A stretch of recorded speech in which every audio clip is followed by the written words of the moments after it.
Ladies and gentlemen and wonderful people of the internet, welcome to this show where we have Abhinav Arora and myself. And in today's topic, we are going to be discussing why Instagram hates us.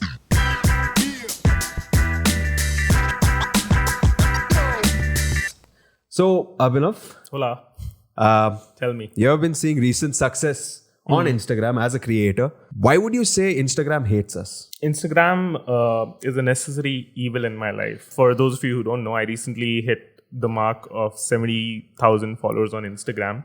It's been a 2-year long journey. In these 2 years, I've gotten connected to a lot of creators who rely on Instagram heavily for their business or livelihood. Okay, let's talk about myself. I have 70,000 followers. On my best days, I get 5% engagement. Okay. So on my best days, I get about 4,000 likes. Right. And on my best days, I get about 30%, 40% reach. Okay. So that's why the algorithm hates me, hates everyone. You know, it's always, it's like a slot machine. You know, you don't know what you're going to get. You throw out a post and then you pray to the algorithm gods that, give me 50%, please. You know, Right. and when it's 50%, you're just like, you're getting good dopamine, you're feeling good about your self-worth for the day. That's what social media has done to us, right? Yeah.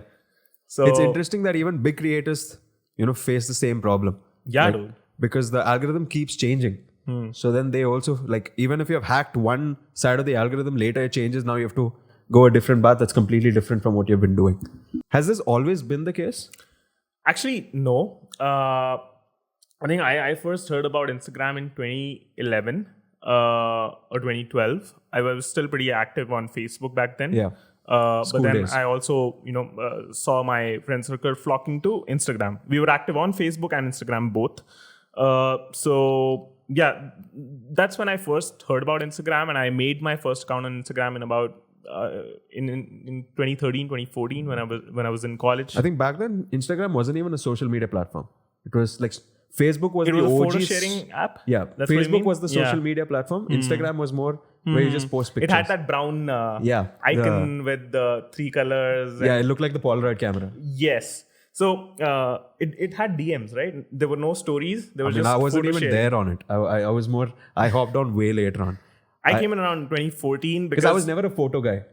But dude, in college, photos become a big thing because of how the college made to be. You want to show off your trip to the beach. You want to show off your friend circle. You want to show Dinner. off the outings and everything. So Instagram happened to me in college, and I had about 150 followers, and I'll get a reach of 150 followers.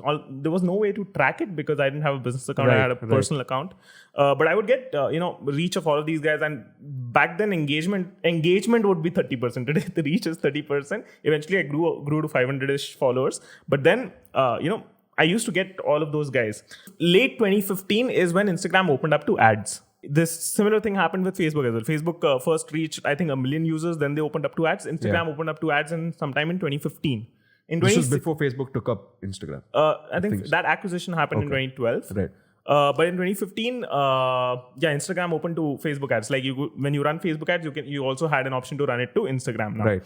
In 2016, what happened is the chronological feed, the strict chronological feed. Chronological means if I've opened Instagram, I'll just see posts in a most recent fashion, chronological, right? So that went away. Instagram switched to an algorithmic feed, and that makes sense because you want to show ads, you want to put a lot of things in there. You want to control what users see. So Instagram moved to an algorithmic feed, and that is the day. Dude, the creator economy is new, but there have been artists and painters and designers and performance poets and dancers and so many people who earned their bread on Instagram. You can call them the creative class. The creative class was the biggest word of mouth proponents of Instagram because they found a livelihood. They found the platform for themselves. Right. And 2016 was the period where their reach started throttling down, and the brands starting entering the space. The brands started playing and leveraging the platform. to Competition themselves. started to kick in between not just your creative work, but Yes. also competition with brands, Yes. people who have huge pockets, not just talent. and things. who can create content at scale. I mean, Right. they Oh, were yeah. always there, Yeah. but now they had the They leverage to found use the money. Yep. Moving a little further into it, Instagram got acquired in 2012. The founders stayed with the app. The founders stayed with Which is a Instagram, good sign. which is a good sign because as long as the founders are there, their vision is there. They're the ones controlling the product. They like what's happening. They like the environment They have a is very say in conducive. where the thing is going. In 2018, both the founders quit. Okay. And in 2018, a lot of changes again came in. I think that's when the Snap copy happened, or right before that Snap copy stories Right. happened. So when founders quit, you can watch a few interviews, or you can read a few interviews of these guys. They took very diplomatic positions. Okay.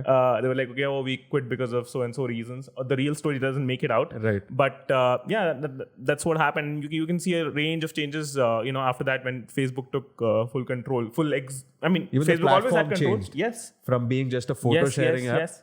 it became a. Dude, right now, I don't use Facebook. I am all on Instagram. Yeah, nobody uses Facebook anymore. So, I think, all these algorithmic changes are a reminder of the fact that I don't own my audience.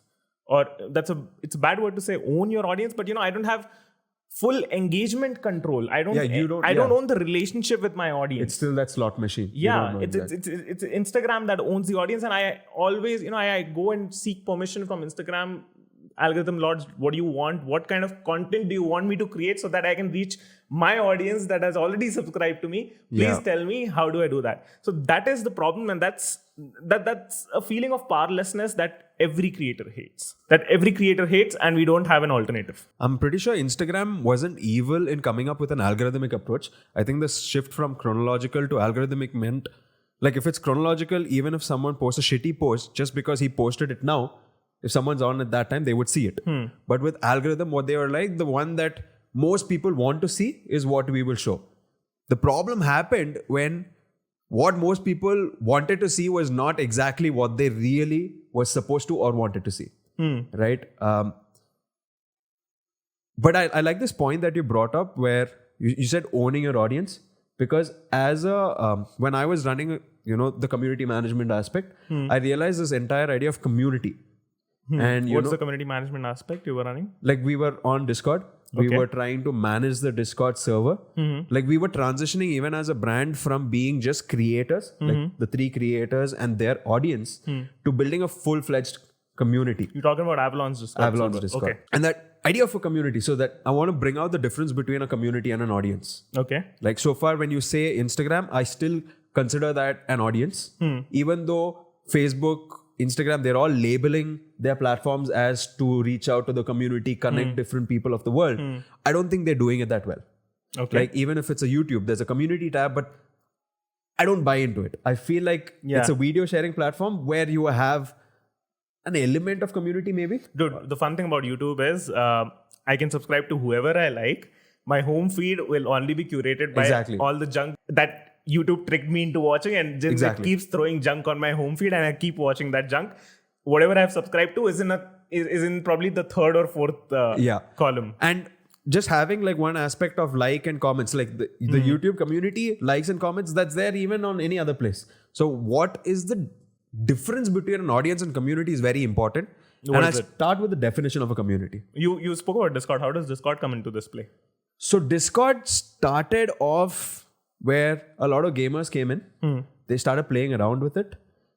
It was a very good tool for them to stream their games, to interact with the other participants when they were playing a multiplayer game. But we in Avalon had a lot of gamers within us, and we were exploring ideas like Facebook, we were exploring Telegram, Instagram. Facebook groups, you mean? Yeah. Facebook groups, all of that. But we were never happy with those solutions. Like Telegram wasn't doing it, Facebook groups wasn't doing it.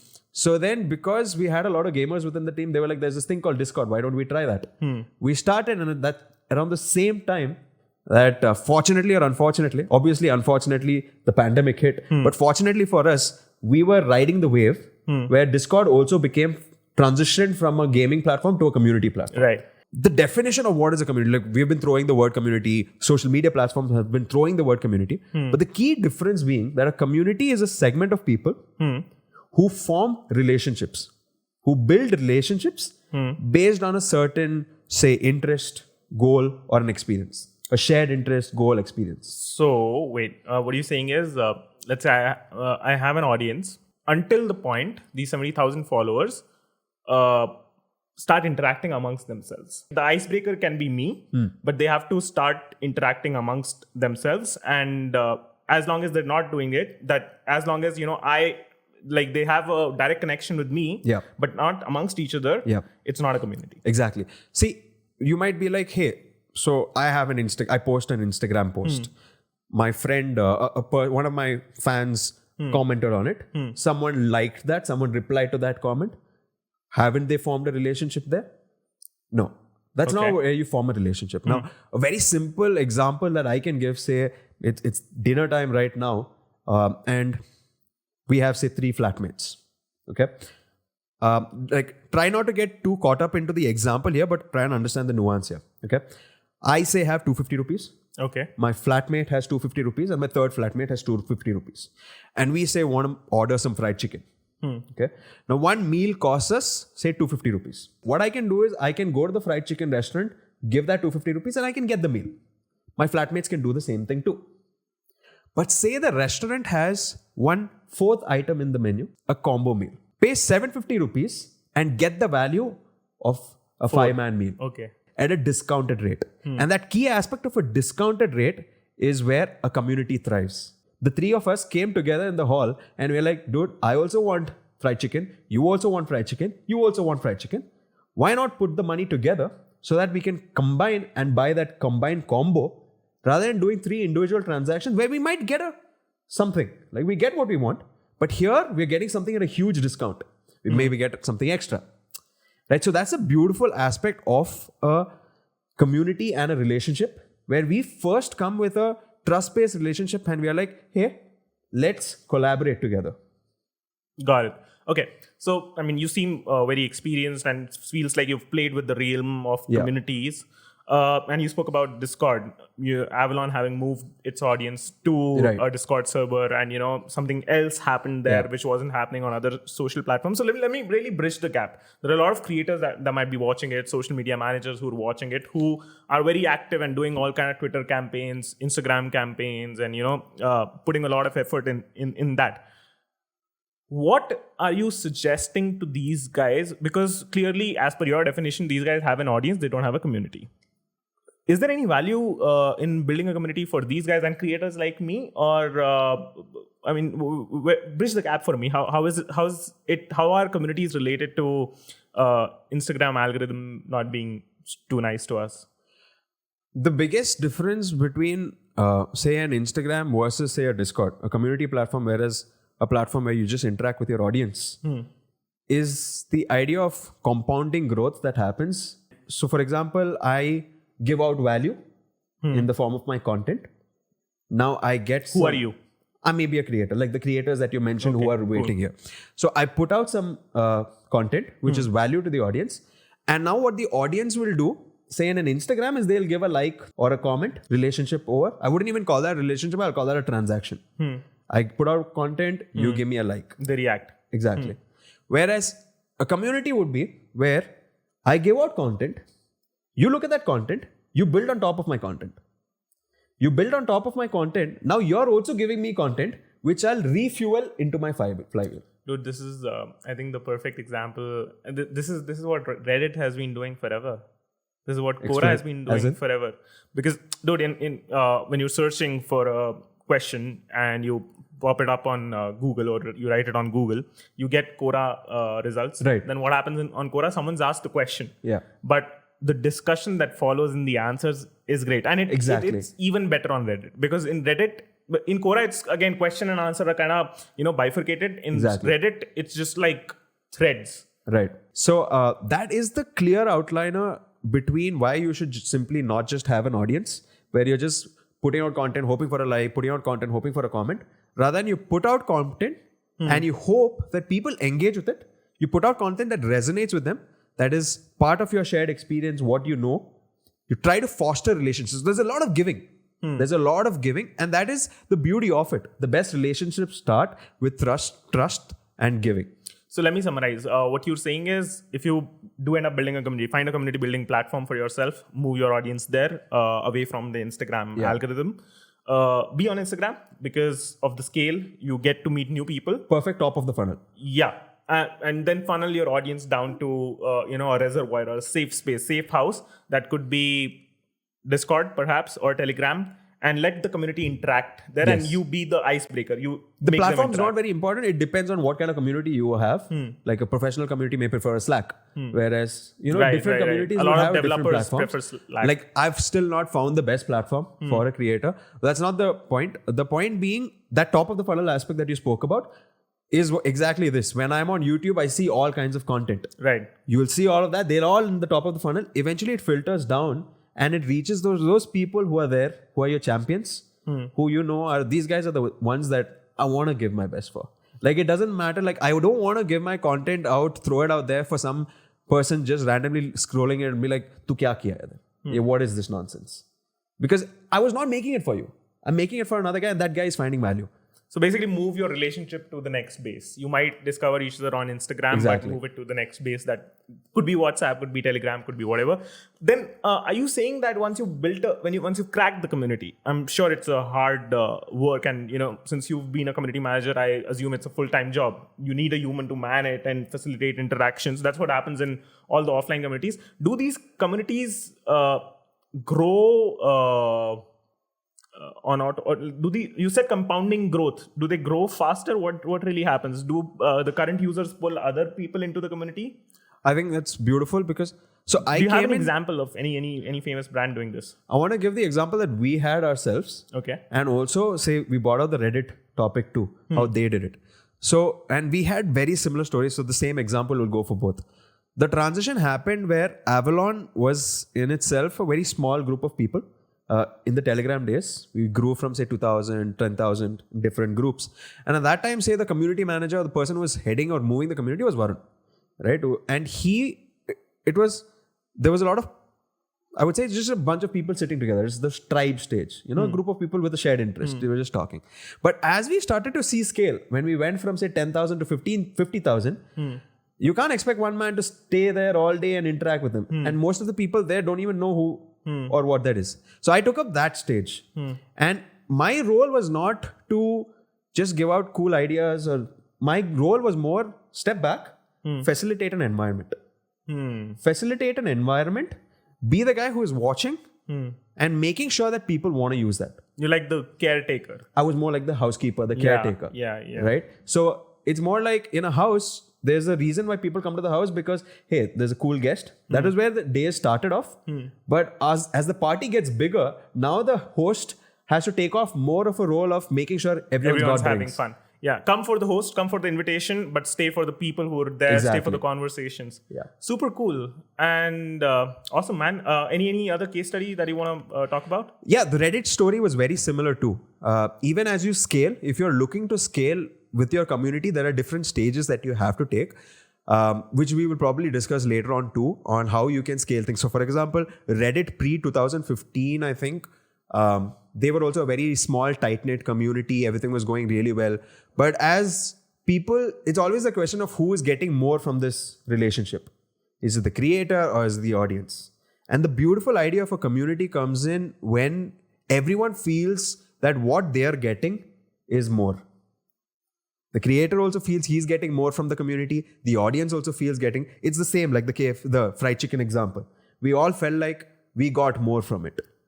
Better together. Yeah, we're better together. And Reddit also had that, where initially it started off that way, but as people felt like Reddit is taking more, they are getting more, they started to feel that distrust. And they felt like this is a huge company, it's a behemoth company, they're just making money out of us. We are just an audience, we are basically just eyeballs for them to rent out. Then Reddit had to transform the entire thing. So they came up with lots of events like road shows. They would come up with their moderators, sub-moderators, go to these people, give these moderators a white glove treatment, tell them that, hey, you guys are important. Like we did the same thing, right? We used to interact with our admins. We used to be like, you guys are very important. Like we wouldn't be here without you guys. So yeah, that's a fantastic case study. For another day. We're going to dive deeper into this. For those of you who are tuning into the first time, which you probably are because it's the first episode ever, we're two Indians who are exploring and navigating the digital realms of the digital world that we've all embraced. Stay tuned for more episodes. For now, like, subscribe, and share if you haven't already. Take care, guys.